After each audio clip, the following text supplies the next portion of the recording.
Sabes, cuando hablamos de amenazas existenciales para la civilización, la gente suele pensar en asteroides. Piensan en robots asesinos. Piensan en el cambio climático. Piensan en armas nucleares.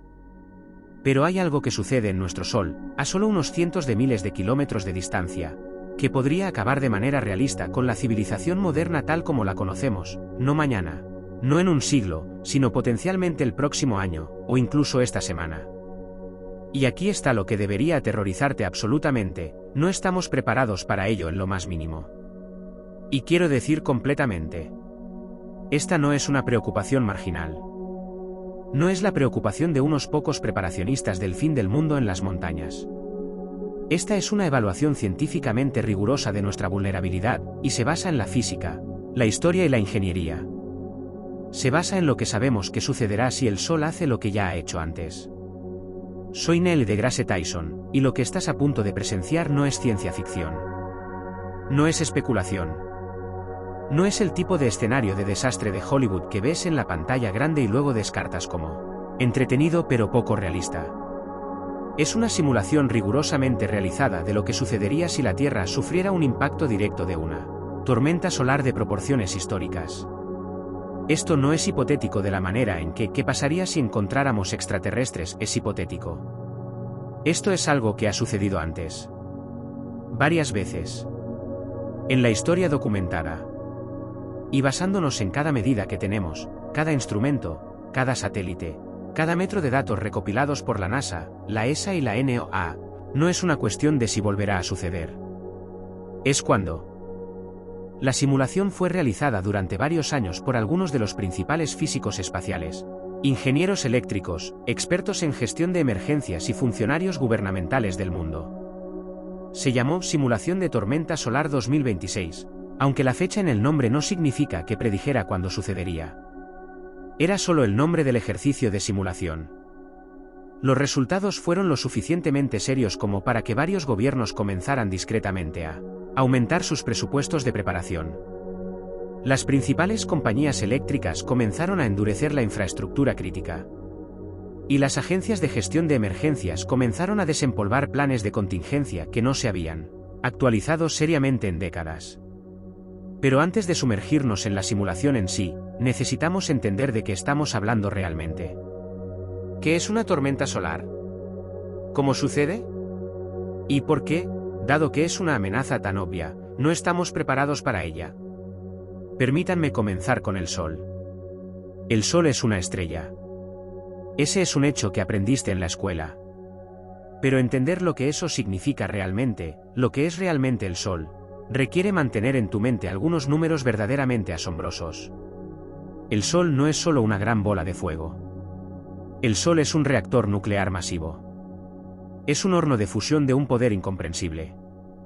Cada segundo, el Sol convierte aproximadamente 600 millones de toneladas de hidrógeno en helio. 600 millones de toneladas. Por segundo.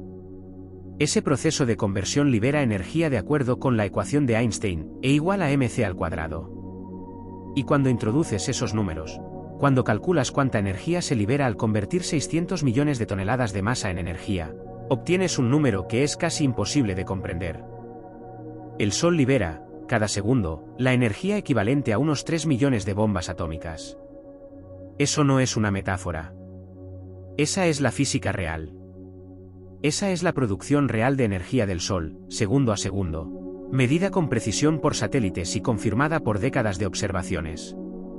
Y aquí está la parte verdaderamente salvaje: el Sol está haciendo esto porque, en su núcleo, a temperaturas de unos 15 millones de grados Celsius, la presión y la temperatura son tan extremas que los núcleos de hidrógeno, protones, se ven obligados a acercarse lo suficiente para fusionarse en núcleos de helio. Y cuando hacen esa reacción de fusión, liberan energía. Una pequeña cantidad de masa se convierte en energía. Y esa energía es tan enorme que irradia hacia afuera desde el Sol, viaja a través del vacío del espacio y, 150 millones de kilómetros después, llega a la Tierra, donde impulsa nuestro clima, alimenta la fotosíntesis y hace posible toda la vida en la Tierra. Así que el Sol es la fuente de energía definitiva para la civilización humana. Sin el Sol, no hay vida. No hay energía. No hay comida. Estamos, en el sentido más literal, impulsados por la fusión nuclear que ocurre a 150 millones de kilómetros de distancia. Pero el Sol no es una bola de radiación estable y uniforme. No es una fuente de energía tranquila y pacífica. El Sol es turbulento. Es caótico. Tiene clima, al igual que la Tierra. Y ocasionalmente, el Sol tiene muy mal tiempo. Ahora, la superficie del Sol, lo que llamamos la fotosfera, está a unos 5,500 grados Celsius. Eso es caliente. Es el tipo de temperatura que vaporizaría cualquier material que tengamos. Pero hay algo que desconcertó a los astrofísicos durante décadas: la corona, la atmósfera exterior del Sol, es significativamente más caliente que la superficie. Estamos hablando de 1 millón de grados o más. ¿Cómo es eso posible? ¿Cómo es que lo que está más lejos de la fuente de calor es más caliente que lo que está más cerca de ella? No debería ser posible, según la intuición termodinámica básica. Pero al Sol no le importa nuestra intuición.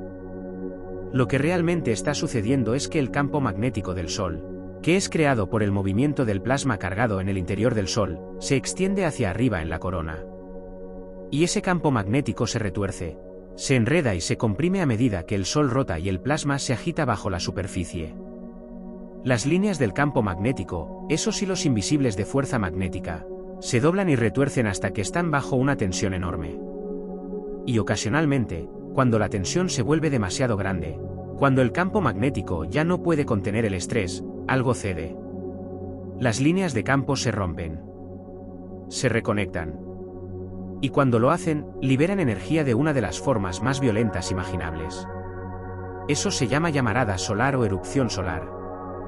Una llamarada solar es una liberación repentina y enorme de radiación a través de todo el espectro electromagnético. Ondas de radio, radiación de microondas, infrarrojos, luz visible, ultravioleta, rayos X, rayos gamma.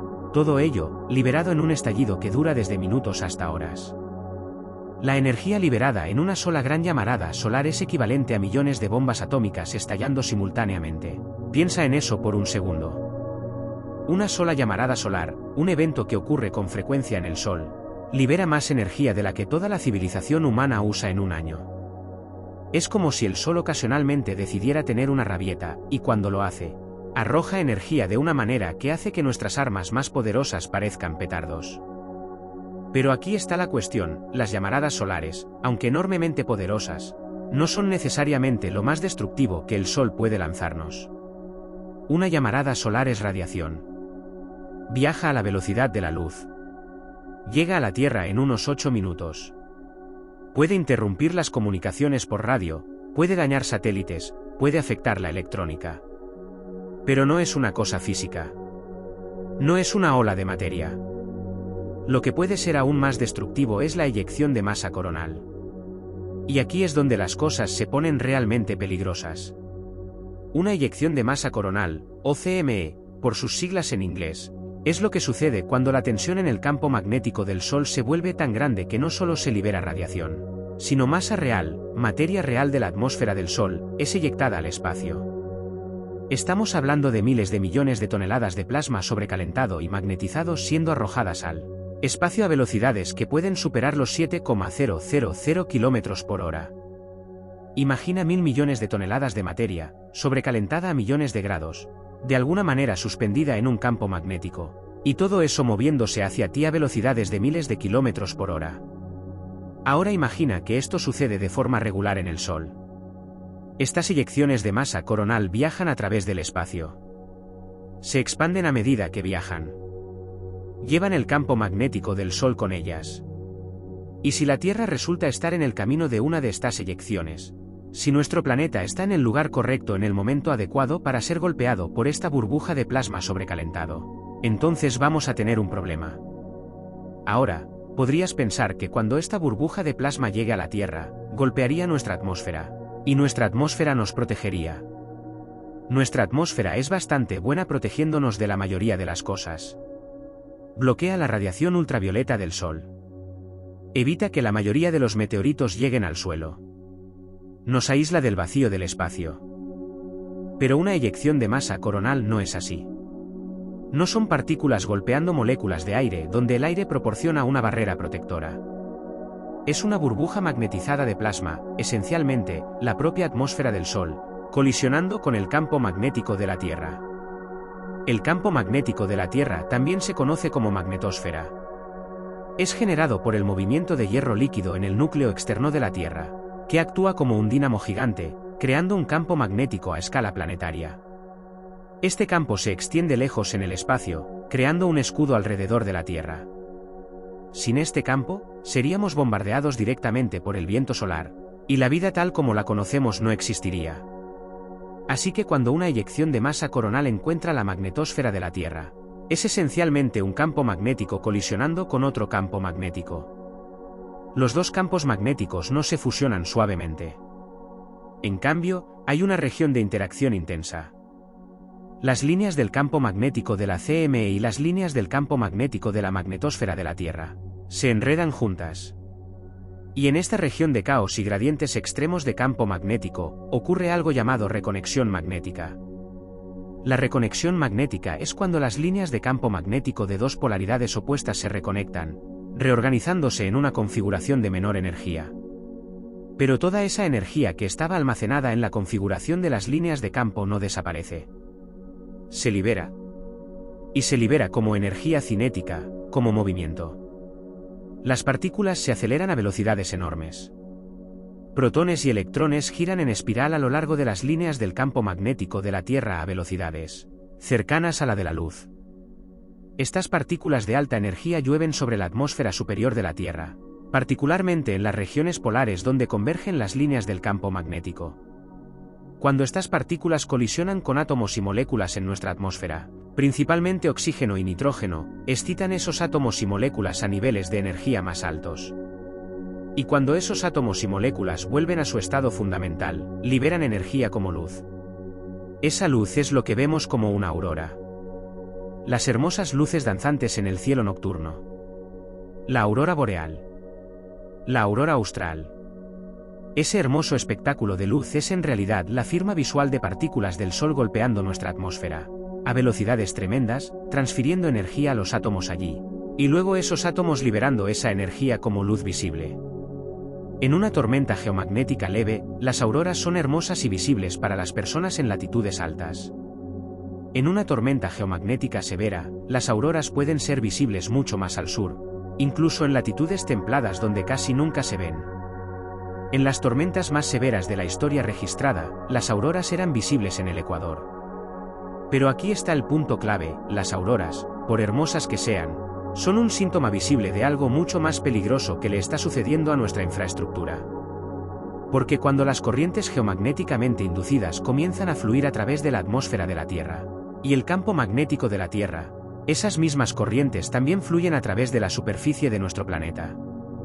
Y cualquier cosa que sea un buen conductor de electricidad, cualquier cosa como cables de cobre o estructuras metálicas, se convierte en un camino para esas corrientes. Y la red de conductores eléctricos más extensa que tenemos es nuestra red eléctrica. La red eléctrica es una maravilla de la ingeniería. Es un sistema de plantas de energía, transformadores, líneas de transmisión y sistemas de distribución diseñados para generar electricidad en ubicaciones centralizadas y entregarla a millones de hogares y negocios. Es una de las piezas de infraestructura más importantes que tenemos. Prácticamente todos los aspectos de la civilización moderna dependen de ella. Una red eléctrica típica funciona así: en una planta de energía, se genera electricidad, ya sea quemando carbón, usando fisión nuclear, de turbinas eólicas, de paneles solares o de otras fuentes. Esa electricidad luego se eleva en voltaje mediante grandes transformadores. El alto voltaje es más eficiente para transmitir energía a largas distancias porque reduce las pérdidas. La electricidad viaja a lo largo de las líneas de transmisión, que son las grandes torres que ves llevando energía a través del paisaje. Esas líneas de transmisión pueden llevar electricidad desde la planta de energía a cientos de kilómetros de distancia. Cuando la electricidad llega cerca de donde se necesita, pasa por subestaciones donde grandes transformadores reducen el voltaje a un nivel que es seguro para la distribución a hogares y negocios. Todo este sistema es increíble. Nos ha permitido generar electricidad en lugares donde es más fácil generarla y entregarla en lugares donde se necesita. Es escalable. Es confiable. Funciona extraordinariamente bien en condiciones normales. Pero tiene una debilidad. Y esa debilidad son los grandes transformadores de potencia que elevan y reducen el voltaje. Un gran transformador de potencia es una pieza masiva de equipo. Algunos de ellos pesan cientos de toneladas. Están diseñados a medida para ubicaciones específicas. Están llenos de aceite de transformador que aísla y enfría los devanados. Las bobinas eléctricas en el interior están envueltas con material aislante que evita que la corriente haga arco entre las vueltas. Estos transformadores están construidos para manejar la carga eléctrica y el voltaje que fluye a través de ellos, en circunstancias normales. Están construidos con márgenes de seguridad. Pero no están construidos para manejar corrientes eléctricas arbitrarias fluyendo a través de ellos en direcciones arbitrarias. Ahora, cuando ocurre una tormenta geomagnética, cuando el campo magnético de la Tierra está fluctuando salvajemente, sucede algo interesante. Esos campos magnéticos fluctuantes inducen corrientes eléctricas en cualquier conductor largo en o cerca de la superficie de la Tierra. Es un fenómeno llamado inducción electromagnética. Un campo magnético cambiante induce un campo eléctrico, que impulsa la corriente a través de conductores. La red eléctrica es un objetivo perfecto para este efecto. Las largas líneas de transmisión son excelentes conductores. Cuando una tormenta geomagnética crea un campo magnético fluctuante, se inducen corrientes en esas líneas de transmisión. Estas se llaman corrientes geomagnéticamente inducidas, o GIC. Ahora, aquí está la parte crítica. Las GIC a menudo fluyen en direcciones y magnitudes que el sistema de energía nunca fue diseñado para manejar. Fluyen a través de los transformadores en la dirección equivocada. Crean distorsión armónica en el sistema eléctrico. Causan condiciones de sobrevoltaje. Y el equipo que fue diseñado para manejar el flujo de energía normal comienza a experimentar un estrés para él, cual no fue diseñado. En una tormenta geomagnética leve, las GIC pueden ser lo suficientemente pequeñas como para que el sistema pueda manejarlas sin problemas mayores. Los transformadores pueden calentarse un poco. El sistema puede estar estresado. Pero sobrevive. Pero en una tormenta geomagnética severa, las GIC pueden ser enormes. Las corrientes que fluyen a través de grandes transformadores pueden exceder su capacidad de diseño.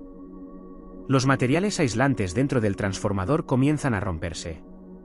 El aceite del transformador se calienta. Y si la corriente es lo suficientemente grande y persiste el tiempo suficiente, el transformador puede sufrir daños permanentes. Esto es exactamente lo que sucedió durante el apagón de Quebec del 13 de marzo de 1989. En esa fecha, una tormenta geomagnética moderada, el tipo que ocurre cuando la actividad solar es alta, indujo corrientes en el sistema de energía que servía a Quebec. Un transformador grande particular en una subestación llamada La Grande fue golpeado con una corriente geomagnéticamente inducida. La corriente dañó el aislamiento del transformador. El transformador falló. Y cuando ese gran transformador falló, la energía que transportaba tuvo que ser redirigida a través del resto de la red. Esa redirección causó que otros transformadores llevaran más corriente de la que estaban diseñados para soportar. Esos transformadores se estresaron. Sus relés de protección, interruptores de seguridad diseñados para desconectarlos de la red si detectan un problema, comenzaron a dispararse. Más transformadores se desconectaron. La cascada se aceleró. En 9 horas, toda la red que servía a Quebec sufrió un apagón. 6 millones de personas perdieron la energía. En medio del invierno. En Canadá. Fue una crisis significativa. La gente murió de frío. Los hospitales tuvieron que cambiar a energía de respaldo. El daño económico fue significativo. Pero aquí está la parte crucial. El apagón de Quebec de 1989 fue causado por una tormenta geomagnética moderada. No una severa. No el tipo de tormenta que realmente nos preocupa. La tormenta que realmente nos preocupa es algo como la que ocurrió en 1859. En mayo de 1859, los astrónomos observaron algo notable sucediendo en el Sol. Observaron erupciones brillantes, estallidos repentinos de luz, apareciendo en la superficie solar. Esto fue lo suficientemente inusual como para notarlo, pero lo que sucedió a continuación no tuvo precedentes. El Sol desató una eyección de masa coronal de proporciones asombrosas. La eyección fue tan poderosa que la onda de choque asociada llegó a la Tierra en aproximadamente 18 horas, un tránsito extraordinariamente rápido. La presión de esta eyección comprimió dramáticamente la magnetosfera de la Tierra. La tormenta geomagnética resultante fue la más poderosa jamás registrada por la civilización humana. Fue tan intensa que creó auroras visibles en todo el planeta. En los trópicos y en latitudes templadas donde las auroras son prácticamente nunca vistas, el cielo se iluminó con luces verdes y rojas danzantes. En algunos lugares, la luz era lo suficientemente brillante como para leer un periódico a medianoche. Las auroras eran visibles incluso durante las horas del crepúsculo. En Australia y Hawái, el cielo supuestamente se volvió rojo como la sangre. Pero el efecto más importante de esta tormenta geomagnética fue lo que sucedió con el sistema telegráfico, que era la tecnología de comunicación de vanguardia de la época. Los operadores de telégrafos de todo el mundo informaron algo extraordinario. Las corrientes geomagnéticamente inducidas que fluían a través de las líneas telegráficas eran tan fuertes que estaban afectando el equipo. Los operadores informaron haber recibido descargas eléctricas tan severas que fueron derribados de sus sillas. Un operador en Boston sufrió una descarga grave. Otro operador en Inglaterra informó que las corrientes inducidas en las líneas telegráficas eran tan fuertes que podía desconectar la batería, la fuente de energía, y el sistema aún funcionaría, alimentado completamente por la corriente geomagnéticamente inducida. El equipo telegráfico se incendió. Las redes telegráficas de todo el continente simplemente dejaron de funcionar. El sistema de comunicación interconectado de la era, la cosa que conectaba a las personas a través de vastas distancias, quedó fuera de línea. Ahora, aquí está la idea crítica. En 1859, el telégrafo era la cima de la tecnología. Era como las personas se comunicaban a través de distancias.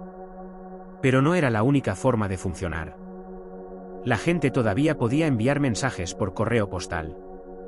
El comercio todavía podía ocurrir por barco. Las ciudades aún podían funcionar sin telegrafía. Pero imagina si ese mismo evento sucediera hoy. Imagina si el Sol lanzara una eyección de masa coronal directamente a la Tierra, una con la misma magnitud que el evento de 1859. Pero esta vez, en lugar de golpear una civilización dependiente de la telegrafía, golpea una civilización dependiente de la electricidad, las computadoras, Internet y los sistemas digitales para todo. Esto es lo que la simulación de tormenta solar 2026 se propuso modelar. La simulación fue realizada por físicos espaciales de la NOAA, la Administración Nacional Oceánica y Atmosférica, así como investigadores de universidades, del Departamento de Energía, de la NASA y de varias empresas eléctricas y agencias de gestión de emergencias. Tomó varios años realizarla correctamente. Tuvieron que modelar la física solar con precisión. Tuvieron que entender que haría realmente una tormenta solar de la clase 1859 a la magnetosfera de la Tierra. Tuvieron que modelar las corrientes inducidas en la red eléctrica. Tuvieron que modelar cómo responderían los sistemas de protección en la red. Tuvieron que modelar la cascada de fallas que seguiría. El resultado fue una línea de tiempo minuto a minuto, hora a hora, de lo que realmente sucedería si la Tierra recibiera un impacto directo de una eyección de masa coronal, equivalente en potencia al evento Carrington de 1859. Y lo que encontraron fue absolutamente aterrador. Recorramos la simulación. La simulación comienza con la suposición de que el Sol produce una eyección de masa coronal de tamaño y dirección equivalentes al evento Carrington. Los físicos calcularon la velocidad de esta eyección basándose en observaciones de eventos similares en tiempos modernos. Estimaron una velocidad de aproximadamente 7,200 km por hora, increíblemente rápido, pero no irrazonable según datos históricos y observaciones de CMEs modernas. A esta velocidad, una eyección de masa coronal tarda entre 18 y 22 horas en viajar del Sol a la Tierra. Pero tendríamos una advertencia antes de que llegara. La NASA opera un satélite llamado Advanced Composition Explorer, o ACE, ubicado en un punto en el espacio llamado L1, el primer punto de Lagrange. Esta es una ubicación a aproximadamente 1,5 millones de kilómetros de la Tierra, posicionada entre la Tierra y el Sol, donde las fuerzas gravitacionales del Sol y la Tierra se equilibran. Ace se encuentra en esta ubicación y monitorea constantemente el viento solar, el flujo de partículas cargadas y campos magnéticos que fluyen constantemente hacia afuera del Sol. Si una eyección de masa coronal se dirige hacia la Tierra, Ace está posicionado perfectamente para verla primero. Cuando una CME llega a la ubicación de Ace, Ace detecta el cambio repentino en la velocidad y densidad del viento solar. La nave espacial Ace y otros sensores en L1 pueden detectar una eyección de masa coronal, aproximadamente de 15 a 45 minutos antes de que llegue a la Tierra, dependiendo de la velocidad de la eyección.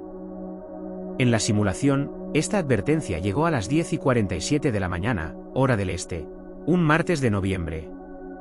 Esta fue una elección realista de tiempo, la simulación quería ver qué pasaría en otoño, con el invierno acercándose. Ace detectó el aumento repentino en la velocidad y densidad del viento solar característico de una eyección de masa coronal rápida. Los datos fueron transmitidos de regreso a la Tierra. En el Centro de Predicción del Clima Espacial de la NOAA en Boulder, Colorado, los operadores vieron la alerta. Inmediatamente emitieron una advertencia. Se emitió una vigilancia de tormenta geomagnética. El nivel de alerta más alto disponible de la NOAA se publicó en su sitio web. Pero aquí está la cosa: sobre 15 a 45 minutos de advertencia. Es tiempo suficiente para saber que algo viene, pero no es ni de lejos tiempo suficiente para hacer algo al respecto a gran escala. No puedes apagar una red eléctrica en 15 minutos. No es como accionar un interruptor. La red eléctrica es un sistema en constante cambio. Siempre hay demanda de electricidad. Siempre hay generadores funcionando para satisfacer esa demanda. Si intentas apagar repentinamente grandes generadores o desconectar líneas de transmisión principales, corres el riesgo de causar un apagón incluso antes de que golpee la tormenta solar. Lo mejor que puedes hacer en 15 minutos de advertencia es emitir advertencias al público de que la energía podría cortarse, preparar sistemas de respaldo, alertar a los servicios de emergencia. Pero no puedes prevenir lo que viene. A las 11:04 de la mañana, hora del este, la eyección de masa coronal hizo contacto con la magnetosfera de la Tierra. Lo que sucedió a continuación se desarrolló en el transcurso de varias horas, pero las consecuencias se sentirían durante años. La colisión inicial fue violenta. La densidad del viento solar saltó de sus 5 a 10 partículas por centímetro cúbico normales a más de 50 partículas por centímetro cúbico en cuestión de segundos. El campo magnético de la magnetosfera de la Tierra se comprimió dramáticamente. El arco de choque, la región donde el viento solar se encuentra con la magnetosfera, fue empujado hacia adentro, justo hacia la superficie de la Tierra. La presión de la CME apretó el campo magnético de la Tierra. Y a medida que las líneas de campo se reorganizaban, a medida que ocurría la reconexión magnética, liberaban enormes cantidades de energía. Esta energía aceleró las partículas a velocidades tremendas. Protones y electrones giraron en espiral hacia la atmósfera superior, creando auroras intensas en latitudes altas. Pero simultáneamente, el campo magnético cambiante estaba induciendo corrientes enormes en el sistema de energía. A los pocos minutos del contacto de la CME con la magnetosfera, las corrientes geomagnéticamente inducidas comenzaron a fluir a través de la red eléctrica. Estas no eran corrientes pequeñas. En una tormenta de esta magnitud, las corrientes eran órdenes de magnitud más grandes que cualquier cosa que la red hubiera sido diseñada para manejar. Las corrientes inducidas fueron particularmente fuertes en los grandes transformadores, los dispositivos masivos que elevan y reducen el voltaje en todo el sistema. En subestaciones de toda América del Norte, los transformadores que habían sido diseñados para manejar decenas de miles de amperios estaban experimentando repentinamente corrientes en direcciones para las que no fueron diseñados.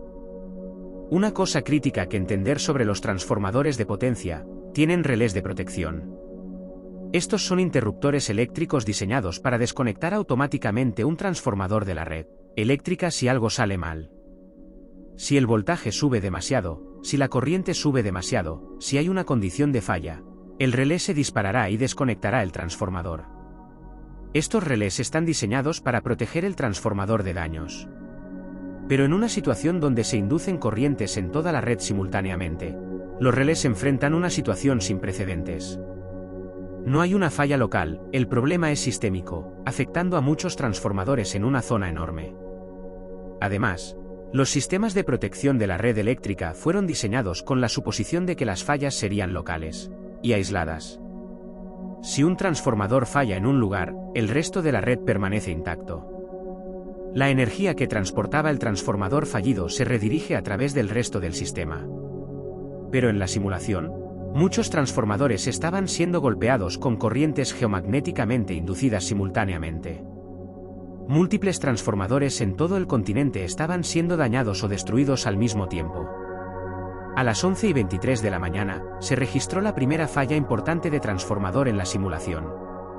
Un gran transformador en una subestación en el norte de Illinois experimentó una oleada de corriente geomagnéticamente inducida que excedió su capacidad. El aislamiento alrededor del núcleo, el material que mantiene el devanado eléctrico separado del núcleo y de otros devanados, comenzó a romperse. En segundos, el transformador estaba chispeando internamente. En minutos, fue destruido. Pero la energía que ese transformador había estado transmitiendo no desapareció simplemente. Tenía que ir a algún lugar. El flujo de energía a través del sistema de transmisión fue redirigido a través de otros caminos. La demanda que se había distribuido a través de ese transformador ahora se concentraba en otros transformadores y líneas de transmisión. Esto causó que esos otros transformadores llevaran más corriente de la que estaban diseñados para soportar. Se estresaron. Sus relés de protección comenzaron a detectar condiciones anormales. El voltaje en sus áreas del sistema comenzó a subir. La frecuencia de la corriente alterna comenzó a fluctuar. A las 11:34 de la mañana, otro gran transformador falló. Y otro. Para las 11:47 de la mañana, estaban ocurriendo múltiples fallas. La cascada había comenzado. Cuando los componentes de la red eléctrica fallan en rápida sucesión, los sistemas de protección que se supone deben aislar problemas locales comienzan a crear un apagón más amplio. Un relé de protección se dispara para aislar un transformador fallido. Pero ese aislamiento causa que la energía de esa parte de la red sea redirigida a otro lugar, sobrecargando ese otro lugar. Más relés se disparan. El apagón se propaga. En la simulación, el proceso se aceleró. Más y más transformadores estaban experimentando corrientes que excedían su capacidad. Más y más relés de protección se estaban disparando. Las fallas estaban ocurriendo demasiado rápido, en un área demasiado amplia, para que los sistemas automatizados respondieran inteligentemente. A las 12:03 del mediodía hora del este, menos de una hora después de que la CME hiciera contacto con la magnetosfera, la interconexión del este sufrió un apagón en cascada catastrófico. La interconexión del este es la red eléctrica masiva que cubre aproximadamente la mitad oriental de América del Norte. Se extiende desde las grandes llanuras en el oeste hasta la costa atlántica en el este. Cubre Canadá, Estados Unidos y partes de México. Sirve a una población de más de 100 millones de personas. Y se quedó a oscuras. Esto no sucedió en todas partes exactamente en el mismo momento. El apagón se propagó por la región a medida que los sistemas de protección aislaban secuencialmente las secciones dañadas. Pero lo que significó fue que decenas de millones de personas perdieron la energía eléctrica simultáneamente. La ciudad de Nueva York se quedó a oscuras a las 12:17 del mediodía. La Estatua de la Libertad se quedó a oscuras. El Empire State Building se quedó a oscuras.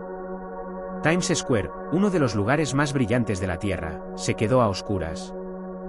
Los sistemas de metro se detuvieron. Los semáforos se apagaron. Los hospitales cambiaron a energía de respaldo. Boston se quedó a oscuras a las 12:19 del mediodía, Filadelfia a las 12:11 del mediodía, Washington DC a las 12:21 del mediodía. Todo el corredor del Atlántico Medio, una de las regiones más densamente pobladas de la Tierra, perdió energía en cuestión de minutos. Y la energía no volvió. No volvió en 5 minutos. No volvió en 5 horas. En la simulación, no volvió en días. Ahora, aquí hay algo crucial que entender sobre cómo funciona realmente la red eléctrica. Las plantas de energía no pueden simplemente apagarse y encenderse de nuevo como un interruptor de luz. El proceso de reiniciar una planta de energía es complejo y lleva tiempo. Cuando una planta de energía pierde energía eléctrica externa, cuando la red cae, la planta necesita reiniciar usando energía de respaldo interna. La mayoría de las grandes plantas de energía tienen lo que se llaman unidades de arranque en negro, black start, generadores diésel de respaldo, que pueden proporcionar suficiente energía para reiniciar los sistemas internos de la planta. Pero el proceso lleva tiempo. Puede tomar horas lograr que una gran planta de energía se reinicie completamente y se sincronice con la red. Pero aquí está el problema mayor, en una situación donde toda la red ha caído. Miles de plantas de energía en todo el continente están a oscuras simultáneamente. Todas necesitan ser reiniciadas. Todas necesitan ser cuidadosamente sincronizadas entre sí. Si dos plantas de energía intentan conectarse a la red a frecuencias o fases ligeramente diferentes, la oleada resultante puede dañar ambas plantas. Esto se llama el problema de reinicio. En un apagón en cascada de esta magnitud, la red no puede simplemente encenderse de nuevo.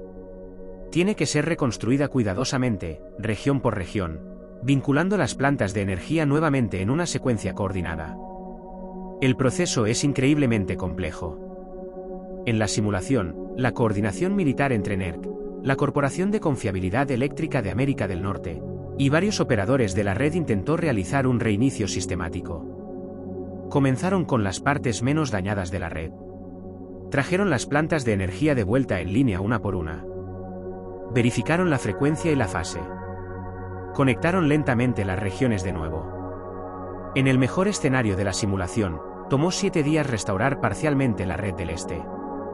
7 días. Pero ese fue el mejor caso, donde las plantas de energía no estaban gravemente dañadas y donde los transformadores no habían sido destruidos. Pero los transformadores habían sido destruidos. La simulación estimó que aproximadamente 2,000 grandes transformadores de potencia de alto voltaje en toda América del Norte sufrirían daños lo suficientemente graves como para requerir reemplazo. Ahora, piensa en ese número. Esa es una fracción significativa de toda la flota de grandes transformadores de potencia del continente. Y estos no son reemplazables en días o semanas. Un gran transformador de potencia es diseñado a medida. Se tarda unos 4 a 6 meses en fabricar uno. La capacidad de fabricación global para grandes transformadores es de aproximadamente 400 a 500 unidades por año entre todos los fabricantes. Eso significa que si de repente necesitaras 2,000 transformadores de reemplazo, no podrías fabricarlos lo suficientemente rápido para restaurar la red en el plazo esperado. La simulación calculó que tomaría de 4 a 5 años fabricar e instalar suficientes transformadores de reemplazo para restaurar completamente la red de América del Norte a su capacidad anterior. 4 a 5 años. Piensa en eso. 4 a 5 años sin energía eléctrica para gran parte de América del Norte. Eso no es un inconveniente temporal. Eso es un cambio fundamental para la civilización. A medida que avanzaba el día del apagón, el alcance total del desastre comenzó a hacerse evidente. A las 4:30 de la tarde, las primeras plantas de tratamiento de agua comenzaron a perder presión. Sin energía eléctrica para hacer funcionar las bombas que presurizan el sistema, el agua ya no fluía a los grifos. El agua es esencial. El agua se requiere para beber, para el saneamiento, para combatir incendios. Sin agua, las ciudades no pueden funcionar. La presión del agua cayó en toda la región afectada. En la ciudad de Nueva York, la presión del agua cayó a niveles peligrosos por la noche. En muchas áreas, la presión del agua se perdió por completo a medianoche. Los hospitales tuvieron que recurrir al uso de agua embotellada para el saneamiento. Los residentes no tenían agua para saneamiento básico, beber o cocinar. A las 6:15 de la tarde, los hospitales de toda la región afectada cambiaron a energía de respaldo. Cada hospital tiene generadores de respaldo, generalmente alimentados por diésel, que están diseñados para mantener los sistemas críticos funcionando durante breves cortes de energía. Pero estos generadores solo están diseñados para funcionar durante unas pocas horas. Tienen tanques de combustible que pueden alimentar el generador por quizás 24 a 48 horas de operación continua. Los administradores de hospitales comenzaron a calcular cuánto duraría su combustible. Empezaron a pensar en cómo harían el triaje de pacientes si la energía de respaldo se agotaba. Pensaron en qué sistemas eran más críticos: soporte vital para pacientes en cuidados intensivos, quirófanos, departamentos de emergencia. Comenzaron a aceptar la realidad de que tendrían que tomar decisiones imposibles. A las 7:45 de la tarde, las redes de telefonía móvil comenzaron a desconectarse. Las torres celulares requieren energía eléctrica constante. Cuando la red cayó, cambiaron a baterías de respaldo. Pero después de unas pocas horas, esas baterías se agotaron. Sin energía para recargarlas, las redes celulares se apagaron. Para las 10 de la noche, esencialmente no había servicio de telefonía celular en toda la costa este. Millones de personas que dependían de los teléfonos celulares para la comunicación de repente encontraron esos teléfonos inútiles. La pérdida de las redes celulares significó la pérdida del método de comunicación principal para toda la población afectada. Esto tuvo efectos en cascada. Los servicios de emergencia no podían usar sus sistemas de comunicación habituales. Las familias no podían comunicarse entre sí. Las empresas no podían comunicarse con los empleados.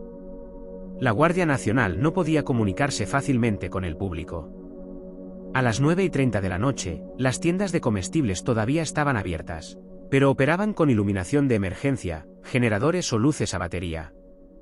Los sistemas de refrigeración de la tienda habían estado apagados durante casi 10 horas. La comida congelada comenzaba a descongelarse. La comida refrigerada se estaba calentando. Los gerentes de las tiendas tomaron una decisión. Abrieron sus puertas y le dijeron a la gente que tomara lo que quisiera. Regalar la comida en lugar de verla pudrirse. Pero en una hora, la situación se intensificó. A medida que la noche avanzaba y la gente comenzaba a darse cuenta de que la energía no volvería en unas pocas horas, las compras de pánico comenzaron en serio. Multitudes de personas descendieron sobre las tiendas de comestibles. La gente llenaba carritos de compras con lo que podía encontrar. La gente pensaba en sus familias, en alimentar a sus hijos, en los próximos días sin electricidad. Pensaban en el invierno que se acercaba y se preguntaban cómo se mantendrían calientes. El pánico era muy racional. Era la respuesta lógica a la comprensión de que los suministros críticos, la comida, estaban a punto de volverse escasos. Para la medianoche del día de la tormenta, la mayoría de las principales tiendas de comestibles en la región afectada estaban despojadas. La comida se había ido. Los estantes estaban vacíos. A las 11:15 de la noche, los primeros accidentes de tráfico comenzaron a acumularse. Sin electricidad, los semáforos se apagaron. En las principales intersecciones a lo largo de la costa este, los semáforos simplemente dejaron de funcionar. Las intersecciones que normalmente eran gestionadas por luces sincronizadas se volvieron caóticas. La policía intentó dirigir el tráfico manualmente en intersecciones críticas, pero estaban abrumados. Había demasiadas intersecciones, demasiados accidentes. Los servicios de emergencia estaban recibiendo cientos de informes de accidentes, pero sin electricidad, sin teléfonos y sin redes celulares para coordinar la respuesta.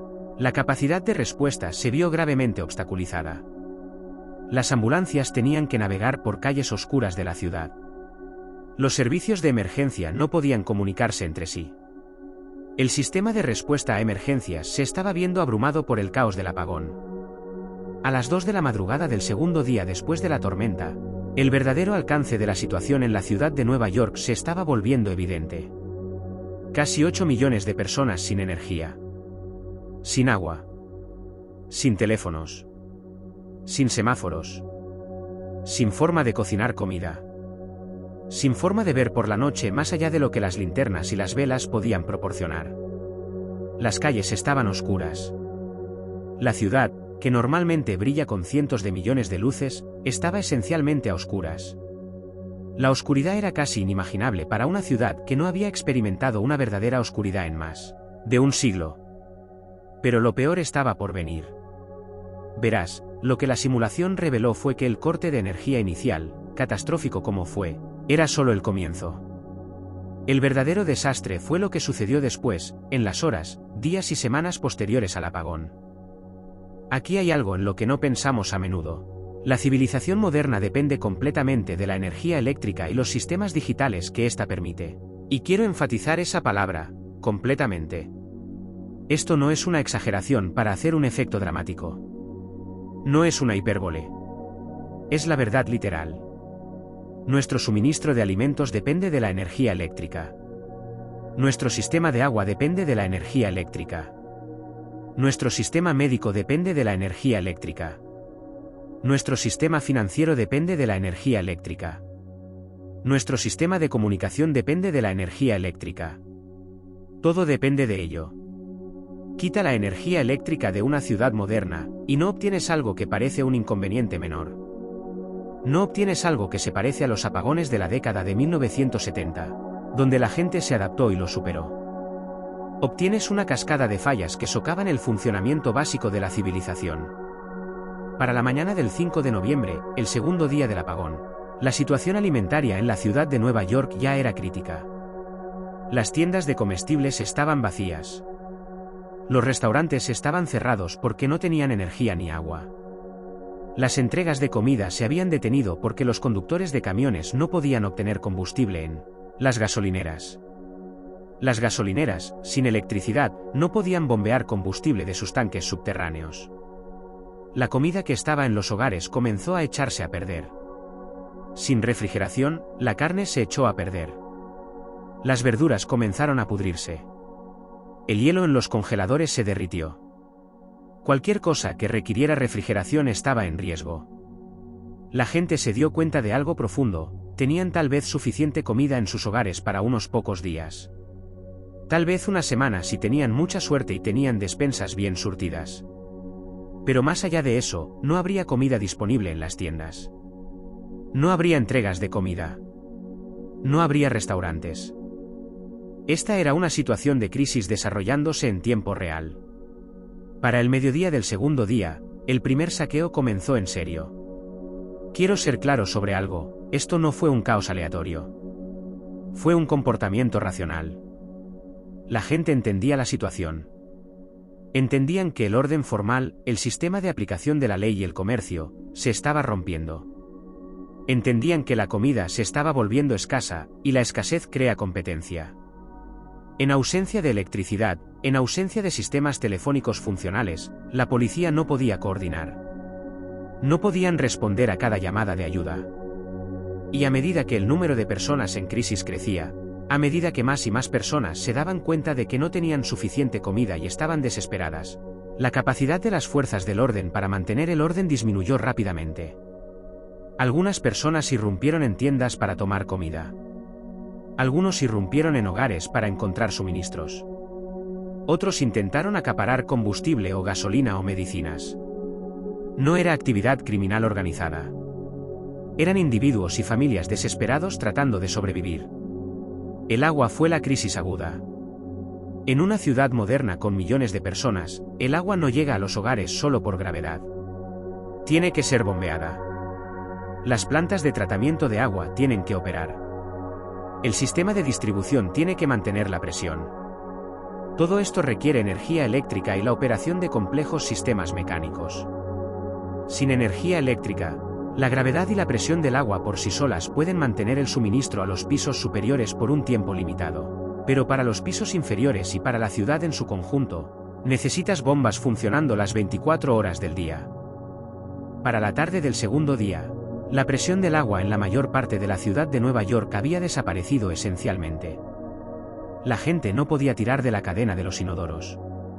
No podían ducharse. No podían limpiar. Si se desataba un incendio, no había agua para combatirlo. Considera lo que eso significa. No puedes mantener el saneamiento sin agua. No puedes prevenir enfermedades. No puedes vivir de una manera que sea siquiera mínimamente higiénica. Inevitablemente, comenzaron los incendios. Sin sistemas eléctricos funcionales para la detección y supresión de incendios, sin presión de agua para combatir incendios, los incendios se propagaron. Algunos fueron causados por accidentes, personas tratando de cocinar con velas, velas cayendo, cosas incendiándose. Algunos fueron causados por accidentes en la oscuridad, personas cayendo y lastimándose cerca de llamas abiertas. Para la noche del segundo día, la simulación estimó que aproximadamente 50 millones de personas en el este de los Estados Unidos estaban sin energía, sin agua, sin teléfonos y sin acceso a alimentos más allá de lo que tenían en sus hogares. 50 millones de personas. Esa es toda la población de España. Esa es toda la población de California y Texas combinadas. 50 millones de personas en estado de crisis. A las 10 de la noche del segundo día, se confirmaron los primeros brotes de enfermedades. Esto no fue sorprendente, fue predicho. Sin agua para el saneamiento, sin la capacidad de tirar de la cadena, sin la capacidad de limpiar, la enfermedad se propaga. La disentería y otras enfermedades transmitidas por el agua comenzaron a propagarse a las pocas horas de perderse la presión del agua. En áreas urbanas densas, donde millones de personas viven cerca unas de otras, la enfermedad se propaga increíblemente rápido. Además, sin refrigeración, la comida se echó a perder rápidamente.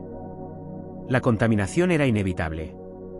La gente comía comida en mal estado porque estaba desesperada y hambrienta. Bebían agua contaminada porque no tenían otra opción. La enfermedad se propagó. Al final del segundo día, la simulación mostró casos documentados de enfermedades gastrointestinales en toda la región afectada.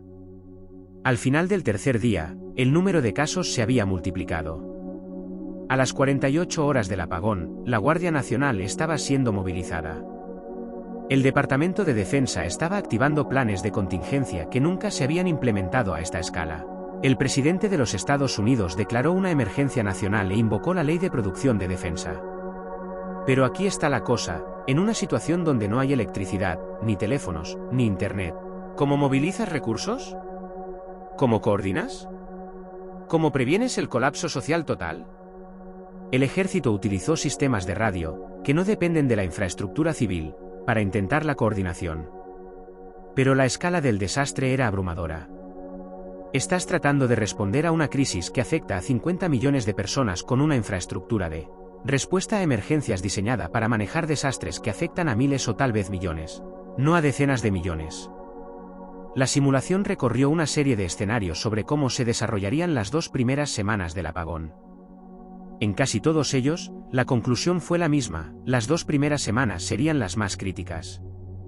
En esas 2 primeras semanas, o prevenías el colapso social completo o no lo hacías. Los recursos clave eran combustible, comida y agua. El combustible era el más inmediatamente crítico. La gasolina para vehículos era esencial.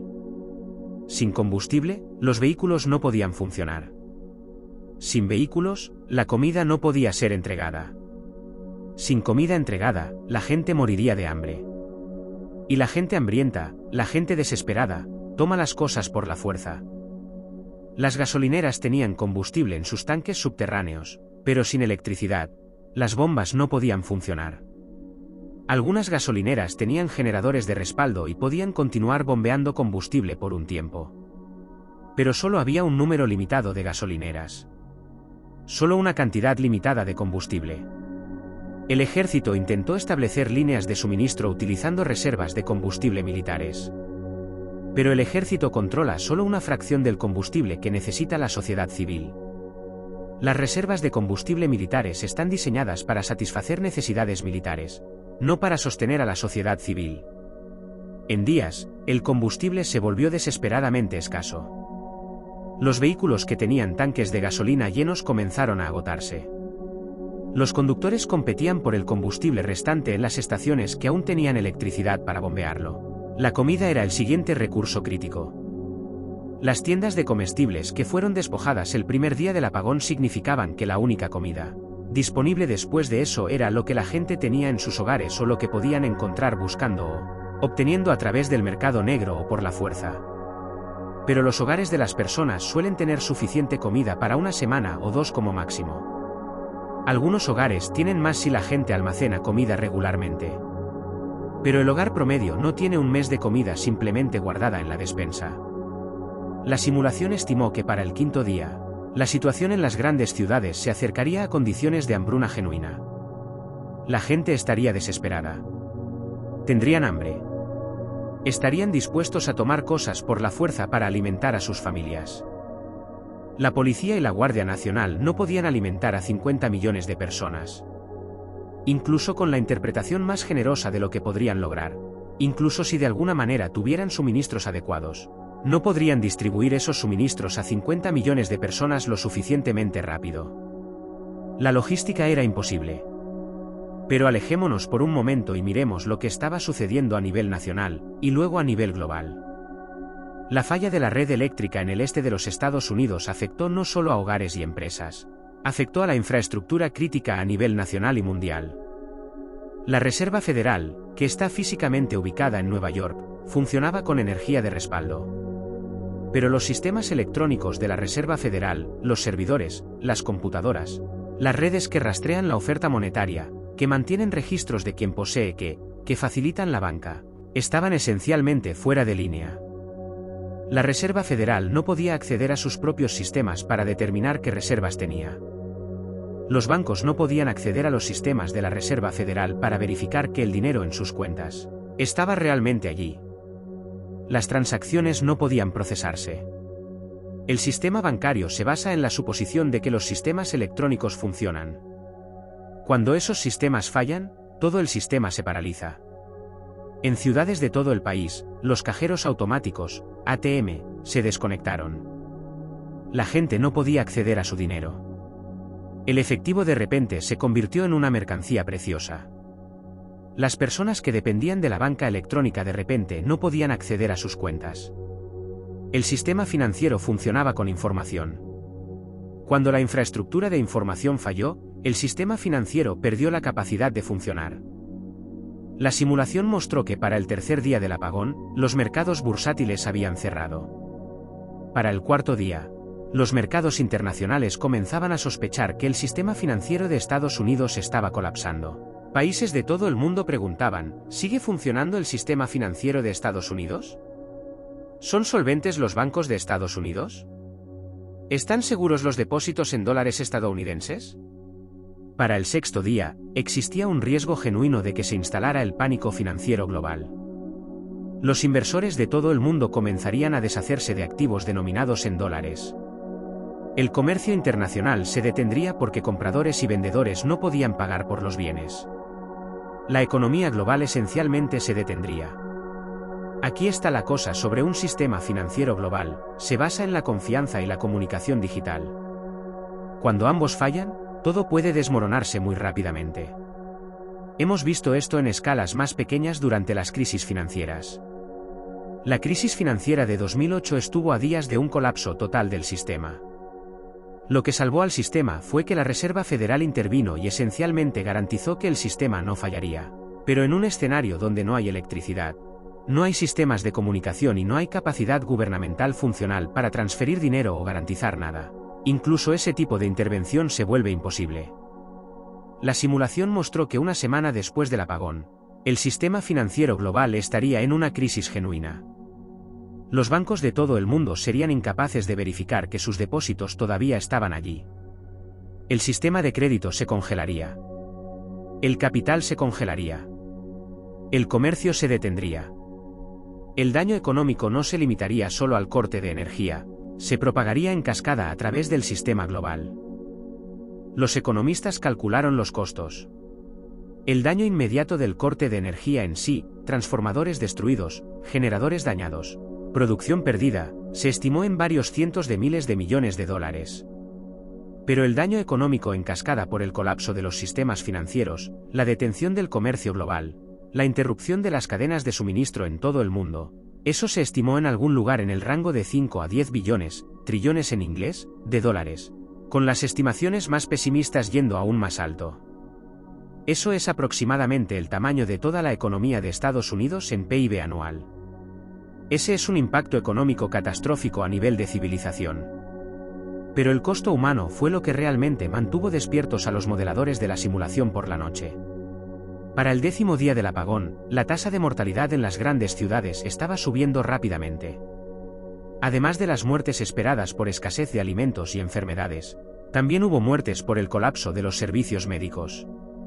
Los hospitales, quedándose sin combustible para los generadores de respaldo, comenzaron a cerrar. No todos a la vez, sino progresivamente. A medida que el combustible se agotaba, los hospitales tuvieron que tomar decisiones sobre qué sistemas mantener en funcionamiento y qué sistemas apagar. No podían hacer funcionar todo con combustible limitado. Los quirófanos cerraron. La cirugía electiva se detuvo. Las unidades de cuidados intensivos tuvieron que reducir el número de pacientes que podían atender.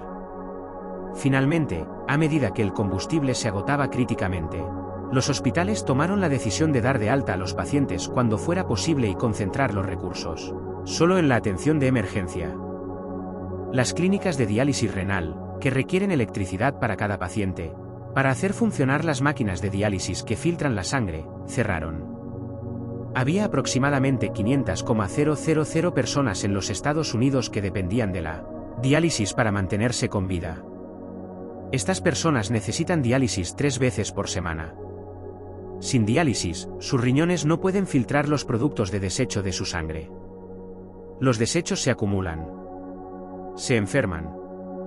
Mueren. La simulación estimó que en semanas, miles de pacientes dependientes de diálisis habían muerto simplemente porque los centros de diálisis no tenían energía y no podían operar. Un diabético insulino dependiente sin refrigeración para su insulina tiene quizás unos pocos días antes de que su medicación se eche a perder y se vuelva inútil. Hay millones de diabéticos insulinodependientes en América del Norte. La insulina refrigerada es esencial para mantenerlos con vida. Millones de personas tienen condiciones crónicas que dependen de medicamentos almacenados en refrigeradores. EpiPens para alergias severas. Vacunas. Insulina. Medicamentos para afecciones cardíacas. Sin esa refrigeración, esos medicamentos se vuelven inútiles. La simulación estimó que las muertes directamente atribuibles al apagón y sus consecuencias inmediatas, hambre, enfermedad, crisis médicas, frío en el invierno, totalizarían cientos de miles al final del primer mes. Al final de 3 meses, ese número podría subir a millones. Si estamos hablando de una tormenta solar de nivel 1859 golpeando durante el invierno, el número de muertos podría potencialmente exceder los millones solo en el primer año, a medida que la gente se congelaba sin calefacción y la cascada de fallas continuaba desarrollándose. Permítanme poner eso en perspectiva. El número de muertos de este tipo de evento podría rivalizar con el número de muertos de la Segunda Guerra Mundial. Podría rivalizar con la pandemia de gripe española de 1918. Esta es una catástrofe a nivel de civilización. Pero nuevamente, permítanme enfatizar, esto asume que los transformadores y la red son las únicas víctimas de la tormenta solar. La simulación también tuvo que tener en cuenta otros efectos. Verás, una tormenta geomagnética no solo induce corrientes en las líneas eléctricas. También daña los satélites. De hecho, las tormentas geomagnéticas severas han sido históricamente la causa principal de daños a los satélites. Cuando el entorno de radiación en la magnetosfera de la Tierra se vuelve extremadamente intenso, lo que sucede durante una tormenta geomagnética severa, los satélites están expuestos a esa radiación. Las células solares se degradan. La electrónica sufre daños por radiación. Los sistemas satelitales fallan. Hay aproximadamente de 5,000 a 10,000 satélites en órbita terrestre en cualquier momento dado. Durante una tormenta geomagnética severa, una fracción significativa de ellos resultaría dañada. Satélites GPS. Satélites de comunicaciones. Satélites meteorológicos. Satélites de investigación científica. En la simulación, aproximadamente el 40% de los satélites en órbita terrestre baja resultaron dañados en las primeras 24 horas de la tormenta. Algunos fueron completamente destruidos. Otros resultaron dañados pero podrían potencialmente ser reparados o reprogramados. Pero la pérdida de capacidad satelital sería severa. La pérdida de los satélites de la constelación GPS fue particularmente catastrófica. La civilización moderna depende del GPS para mucho más que solo navegación. Sí, lo usamos para la navegación GPS en nuestros autos. Pero eso es casi incidental a para que se use realmente el GPS. El sistema financiero utiliza el GPS para la sincronización horaria. Cada transacción financiera necesita una marca de tiempo precisa. Los bancos, las bolsas de valores, los mercados de divisas, todos dependen del GPS para una cronometría precisa y sincronizada. Las plantas de energía usan GPS para la sincronización. La red eléctrica opera a una frecuencia de 60 Hz en América del Norte. Esa frecuencia debe mantenerse dentro de tolerancias estrictas. Los satélites GPS proporcionan los relojes atómicos que permiten a las plantas de energía sincronizar su frecuencia con la red. Las redes celulares usan GPS. Las torres que componen la red celular necesitan estar sincronizadas. Sin sincronización, la red se desmorona. Los servicios de emergencia usan GPS. Policía, bomberos, servicios de ambulancia, todos usan GPS para el despacho y la coordinación. Eliminar el GPS de la ecuación no solo significa que no puedes usar la aplicación de navegación de tu teléfono. Significa que sistemas enteros que dependen del GPS para un tiempo preciso pierden su capacidad de funcionar. La simulación estimó que la pérdida de satélites extendería el tiempo de recuperación por meses adicionales o, incluso años en algunos casos. La infraestructura de comunicaciones también se vio gravemente afectada. Más allá de las redes celulares, que se habían desconectado por falta de energía, está la columna vertebral de Internet, los cables submarinos que transportan la gran mayoría de las comunicaciones internacionales. Estos cables no dependen de la energía terrestre de la misma manera que lo hacen las redes celulares. Tienen sus propios sistemas de energía. Pero dependen de estaciones costeras y puntos de intercambio de Internet, muchos de los cuales son alimentados por la red eléctrica. Cuando la red cayó en el este de los Estados Unidos, una porción significativa de la infraestructura de Internet se quedó a oscuras. La simulación mostró que aproximadamente del 30 al 40% de la capacidad de Internet se perdería en los primeros días del apagón. Las comunicaciones internacionales se verían gravemente degradadas. Los gobiernos tendrían dificultades para coordinar respuestas con otras naciones. La capacidad del mundo para entender lo que estaba sucediendo se vería comprometida. Ahora, pensemos en lo que estaba sucediendo fuera de los Estados Unidos. La eyección de masa coronal, en la simulación, afectó principalmente al hemisferio occidental. La tormenta fue más fuerte en las Américas. Pero las tormentas geomagnéticas tienen un impacto global. Los efectos son más fuertes en latitudes magnéticas altas, por lo que Canadá y el norte de Escandinavia serían los más afectados, pero hubo efectos significativos en latitudes medias en todo el mundo. En Europa, las redes eléctricas experimentaron daños significativos, pero los efectos fueron algo menos severos que en América del Norte. La red eléctrica europea es más pequeña que la red norteamericana y está más compartimentada. Aún así, se experimentaron grandes apagones en grandes partes del continente. En particular, el norte de Europa, Escandinavia, los estados bálticos, el norte de Alemania, Escocia, experimentó apagones severos.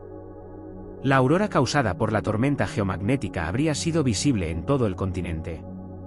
En Asia, particularmente en países como Japón, que se encuentra en el límite de efectos geomagnéticos severos, los sistemas de energía experimentaron un estrés significativo. Japón, al ser una nación insular dependiente de las importaciones para una gran parte de su energía y alimentos, depende en gran medida de cadenas de suministro justo a tiempo, que dependen del funcionamiento del transporte y los sistemas de comunicación. La interrupción del comercio global que siguió al apagón tuvo efectos devastadores en la fabricación y las exportaciones japonesas.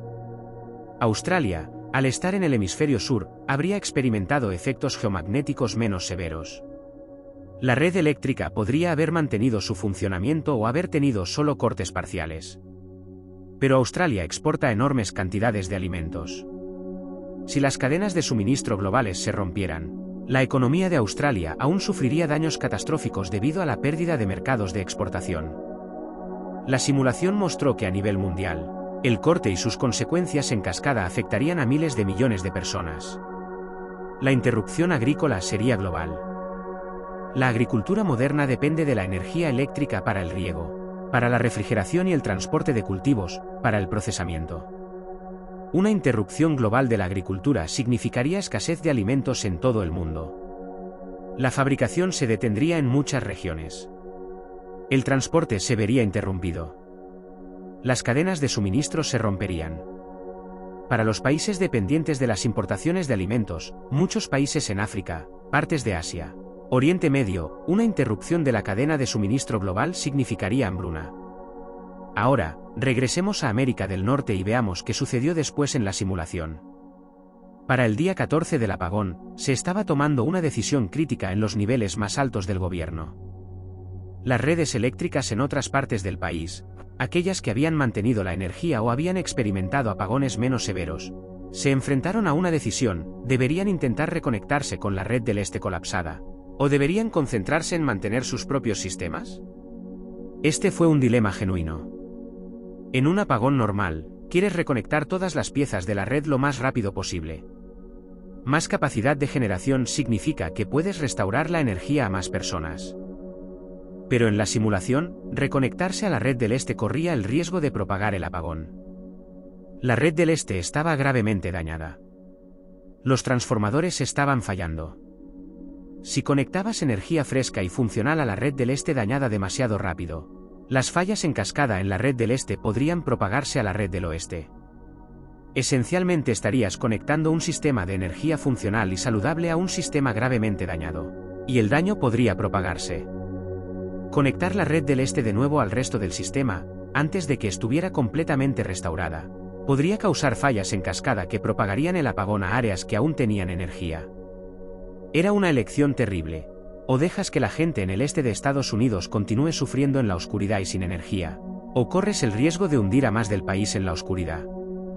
Se tomó la decisión de mantener las redes separadas hasta que el sistema del este pudiera ser sustancialmente restaurado. La energía se restauraría región por región, pero la red del este dañada no se reconectaría al resto del sistema hasta que estuviera lo suficientemente curada para manejar la conexión. Pero esto creó nuevos problemas. La red del oeste, por ejemplo, normalmente recibe importantes importaciones de energía de la red del este.